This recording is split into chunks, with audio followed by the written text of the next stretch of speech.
السلام عليكم ورحمة الله تعالى وبركاته. مرحبا بكم في هذا الفيديو الجديد. هذا الفيديو يكون واحد الكلام مهم جد مهم على المنتخب الوطني المغربي، وخصوصا على الإصابة اللي تعرض لها نصير مزراوي، اللي تكون واحد الكلام كثير وجد مهم، وواحد الكلام اللي يقدر انه يكون صادم. داكشي علاش قبل ما نبداو الفيديو حط واحد لايك، اشترك في القناة الا مازال ما اشتركتيش، شي كومونتير زوين، ويلا نبداو الفيديو.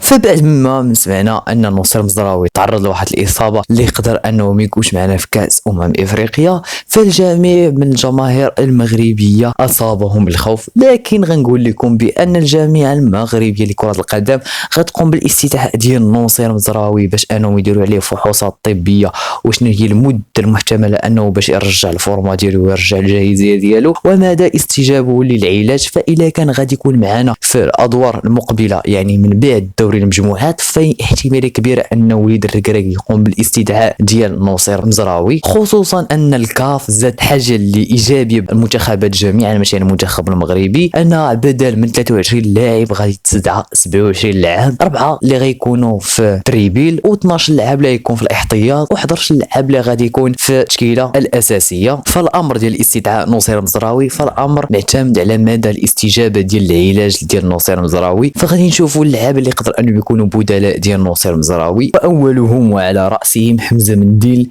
الا مازال عاقلين عليه هي مات هيرفي رونار 2018 مونديال. اللاعب حاليا اداء زوين وكيستحق علاش اللي انه يجي، خصوصا انه كيليق في الاجواء الافريقيه وديجا عنده خبره في الاجواء الافريقيه.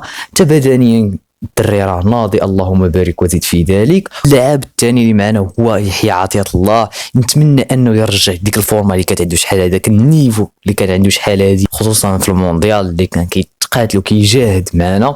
فاللاعب اللي مجتهد ونتمنى انه يرجع النيفو ديالو. صراحه الله في هذه الاواخر هذه راه النيفو ديالو غادي وكيطيح. اللاعب الاخير اللي يقدر يصدم الاغلبيه ديال المشجعين ديال المنتخب الوطني المغربي، لاعب شباب ريال مدريد اللي كلكم عرفتوا يقدر، هو يوسف إنريكي الخديم. هذا اللاعب هذا غادي على خطى اشرف حكيمي، لاعب مجتهد مقاتل، ظاهر ايسر عصري، كيعطيك مهام هجوميه مهام دفاعيه، لاعب متكامل، خاصه هي الخبره ويولي ناضي ديال بصح. هذا اللاعب هذا اللي كنشوف بان ريال مدريد ولا كتقاتل عليه باش انها تخليه معها، مؤخرا جددت مع العقد ويقدر انه يصعدوا الفريق الاول، وكنشوفوا حتى ان الفرق الاغلبيه حاطين عليه العين. لاعب غادي على خطى اشرف حكيمي، هادشي اللي غنقول. ولكن يا اخوان عندي واحد راي شخصي فقط، هذا اللاعب هذا كنشوفوا بانه احتماليه كبيره انه ما يتمش الاستدعاء ديالو. اول حاجه الا جبتي ولعبتي غادي تحرق اللاعب حيت مازال صغير، وانه الا كان عند خطى عند وليد الركراكي وحده اخرى، يعني رؤيه مستقبليه، يعني واحد الرؤيه بعيده المدى، انا هذا اللاعب تبني عليه واحد المشروع ديال المنتخب الوطني المغربي. هذا اللاعب تجيبه باش يكتسب الخبره للمنتخب، ولكن لا اظن حاليا، لا اظن مستقبلا يمكن. فهذا كرأي شخصي فقط، وهنا كنقول لكم السلام عليكم.